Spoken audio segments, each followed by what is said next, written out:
کچرته د خلکو په زړونو کې ځان ته ځای جوړول غواړي او غواړي چې خلک دې له تا سره مینه وساتي او د خلکو په زړونو کې ستا مینه پیدا شي او هر څوک ستا پر مخ تړلې دروازې کولاوي کی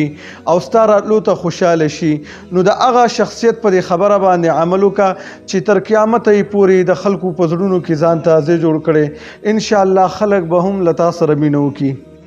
امام بخاری رحمه الله په خپل کتاب الادب المفرد کې د ابو هريره رضی الله عنه روایت ذکر کړی دی چې نبی کریم صلی الله علیه وسلم فرمایل تهادو تاسو یو بل ته تحفه ورکړئ، تحابون یو بل ته مخبلو کې محبت حاصل شي. امام طبرانی رحمه الله په معجم الاوسط کې د نبی کریم صلی الله علیه وسلم حدیث ذکر کړی دی چې نبی کریم صلی الله علیه وسلم فرمایي تهادو یو بل ته تحفه ورکړئ، تزدادوا حبا، نو د یو بل سره خپل محبت زیات کړئ. امام احمد بن حنبل رحمه الله په خپل مسند احمد کې حدیث ذکر کړی دی. جابر بن عبد الله رضی الله تعالی عنہ فرمایي كنا مع رسول الله صلی الله علیه وسلم فی سفر، ول موږ د نبی کریم صلی الله علیه وسلم سره په یو سفر کې روانو، زما چې کوم سورلی او اوخو نو هغه انتهایی سلو روانو، نبی صلی الله علیه وسلم هغه لدی کور کړل، هغه انتهایی تیز شوله. بیا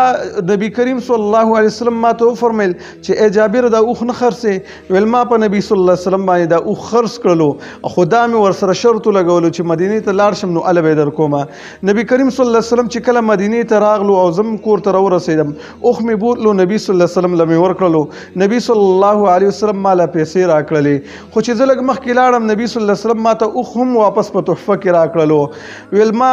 دا خبره یو يهودي ته وکړله، ویل هغه ماته ویل عجیبه خبره ده، اشترى منك البعير، اوخې درنه هم واغستلو، ودفع الیک الثمن، پیسې هم درله درکړي، ووهبه لك، او اوخې درله واپس په تحفه کې او هدیه کې هم درکړلو. یعنی یهودي تعجب وکړو چې یاره څه ناشنا کار یې کړی دی. تاسو خپله سوچ وکئ چې نبی کریم صلی الله علیه وسلم تحفه جابر رضی الله تعالی عنه ته ورکړې ده او خوشحالي یهودي هم محسوسوي. تاسو خپله ووایئ تاسو به څومره په دې واقعه باندې خپله څومره خوشحاله شوي. یقینا که د خلکو په زړونو کې مینه پیدا کول غواړئ، یو بل له تحفې ورکئ، د هغې سره به مو مینه اضافه شي او بغضونه او حسدونه او نفرتونه به ختم شي.